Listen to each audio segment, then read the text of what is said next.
Kericuhan terjadi usai pertandingan Liga 4 Jawa Tengah antara Persik Kendal melawan Persikaba Magelang di Stadion Kebon Dalem, Kabupaten Kendal, Rabu sore.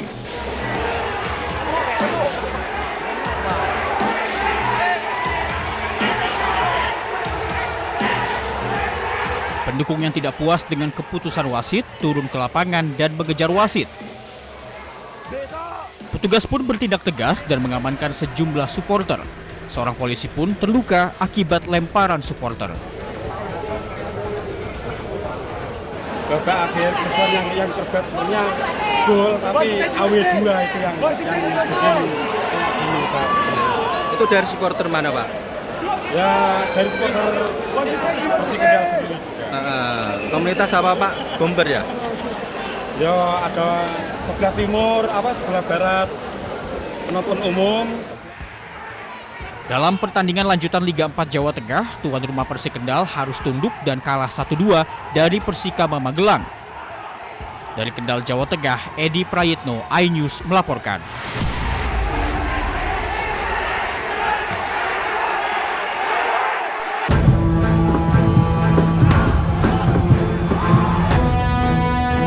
Insiden keras mencoreng kompetisi Liga 4 Jawa Tengah dalam laga PSIR Rembang melawan Persikaba Blora di Stadion Krida Rembang. Kiper PSIR Rembang, Raihan Al-Rafiq, melakukan tendangan kungfu brutal ke arah dada pemain Persikaba Blora bernama Rizal dalam sebuah duel krusial di area kotak penalti. Dalam rekaman video amatir terlihat jelas Rizal yang mencoba untuk mengejar bola umpan tendangan bebas yang mengarah ke kotak penalti PSIR dihentikan dengan tendangan kungfu Raihan yang mendarat di dada.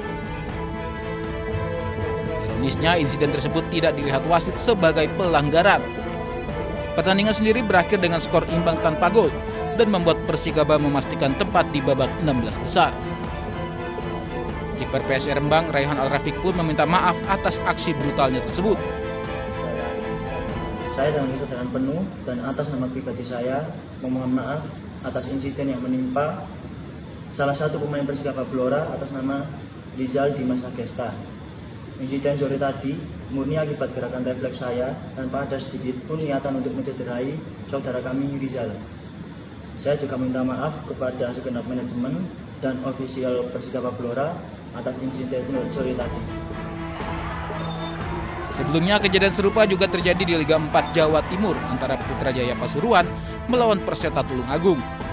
Salah satu pemain Putrajaya, Muhammad Hilmi, menerjang pemain Perseta, Firman Nugraha, dengan tendangan kungfu hingga terkapar. Selain itu, aksi kekerasan dalam sepak bola juga terjadi di laga Liga 4 Piala Gubernur DIY antara Universitas Ahmad Dahlan atau UADFC kontra KAFI Jogja FC. Salah satu pemain klub KAFI melancarkan tendangan kungfu ke arah salah satu pemain UAD. Mirisnya, wasit hanya memberikan kartu kuning kepada pelaku. Sementara korban terus bermain meski dalam kondisi kesakitan. Tim Liputan iNews melaporkan.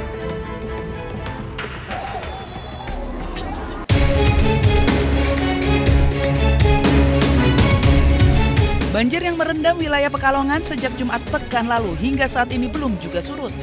Sejumlah kecamatan masih tergenang air hingga mencapai lebih dari 1 meter. Tim gabungan dari Kodim, Polres, BPBD, dan relawan terus bersinergi membantu aktivitas warga yang terkepung banjir dan sekaligus evakuasi warga terdampak banjir. Perahu karet diterjunkan untuk menjangkau lokasi dengan genangan yang cukup dalam. Petugas memprioritaskan evakuasi lansia, anak-anak, balita, dan kelompok rentan. 28 titik pengungsian telah disiapkan, diantaranya aula kantor Kecamatan Pekalongan Barat, masjid, sekolah, dan lain-lainnya. Warga yang tinggal di pengungsian pun mencapai lebih dari 2.000 jiwa. Kebutuhan dasar seperti makan, minum, obat-obatan, alas tidur, alat mandi, popok bayi, dan susu terus diupayakan untuk terpenuhi. Guna mengurangi genangan banjir, pemerintah kota menyiapkan sekitar 14 pompa air. Namun proses pemompaan belum bisa dilakukan secara maksimal karena di sejumlah titik air laut masih limpas. 14 pompa di titik Sungai Bremi dan Meduri ini kita sudah siap. 13 atau 14? Ya sekitar itulah 13 atau 14 pompa itu sudah siap di titik Sungai Bremi dan Meduri. Tapi memang kondisinya sungainya masih meluap, masih limpas. pompa belum bisa kita nyalakan. Oke, nanti di lapangan Bapak Ibu, Pak, pompanya kenapa tidak bisa dinyalakan? Karena itu tadi masih limpas. Seluruh unsur kewilayahan terus dilibatkan untuk meminimalisir dampak bencana. Sejumlah wilayah di Kabupaten Pekalongan pun masih terdampak banjir, di antaranya di Kecamatan Tirto, Sragi, Siwalan, dan Monokerto. Dari Pekalongan, Jawa Tengah, Suryono Soekarno, iNews melaporkan.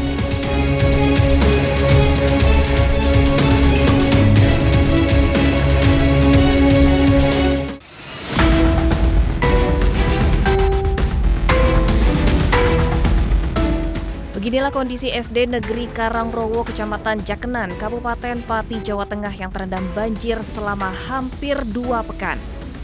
Sekolah terendam banjir dengan ketinggian air lebih dari 80 cm. Banjir terjadi akibat luapan Sungai Juwana. Pihak sekolah terpaksa menumpuk meja serta menata buku arsip dan rapor siswa agar tidak terendam banjir. Para guru mengganti metode pembelajaran menjadi daring atau dari rumah.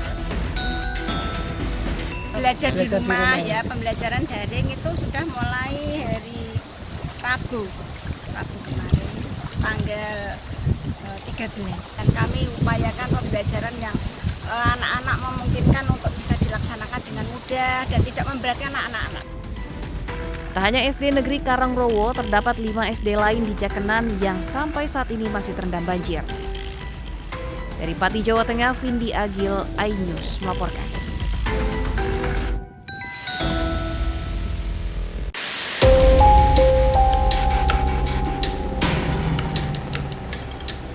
Tim DVI Bidokes Polda Sulsel kembali menerima kantong jenazah dari Basarnas yang diduga bagian tubuh korban pesawat ATR 42500.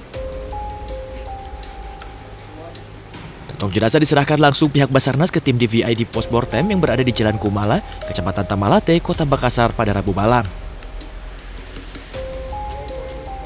Selain bagian tubuh, Basarnas juga menyerahkan barang pribadi milik korban yang berhasil ditemukan di lokasi pencarian jatuhnya pesawat ATR 42500.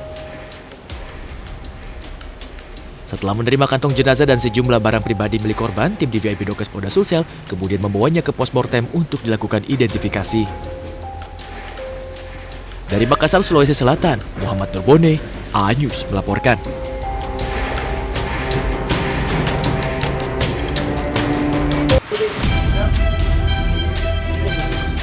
Media Pak, nggak ada di belakang Pak. Tim SAR gabungan berhasil menemukan black box pesawat ATR 42500 yang ditemukan di Desa Tompubolu, Pangkep, Sulawesi Selatan. Kotak hitam ditemukan oleh tim khusus pada Rabu siang pukul 11 waktu Indonesia Tengah. Kotak hitam ditemukan terdiri dari 2 bagian penting, yaitu flight data recorder dan cockpit voice recorder, yang selama ini menjadi fokus utama pencarian karena berisi rekaman data penerbangan dan percakapan di kokpit. Tim yang menemukan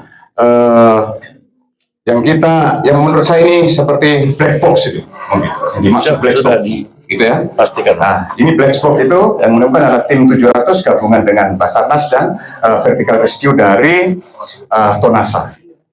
Ini bukan semata kerja mereka. Ini karena dorongan dari kerja seluruh tim yang hari ini kita tahu. Kita mengeluarkan 2 kali lipat, yaitu 16 tim. Yang 8 tim pada sore malam, kita dorong lagi pagi, 8 tim lagi. Mudah-mudahan kita mendapatkan kabar baik untuk bisa mendapatkan, mohon maaf, korban mungkin. Karena itu tujuan kita selanjutnya setelah black box ini kita temukan. Kita tetap akan berjuang untuk melanjutkan pencarian sampai dengan ada perintah dari komando atas. Demikian. Black box ditemukan dalam keadaan utuh di ekor pesawat yang ada di dalam tebing sedalam 131 meter dari puncak Gunung Bulu Sarau. Saat ini kotak hitam telah dievakuasi dari lokasi penemuan untuk diserahkan kepada KNKT. Dari Kabupaten Pangkep, Sulawesi Selatan, Udin Syahrudin, iNews melaporkan.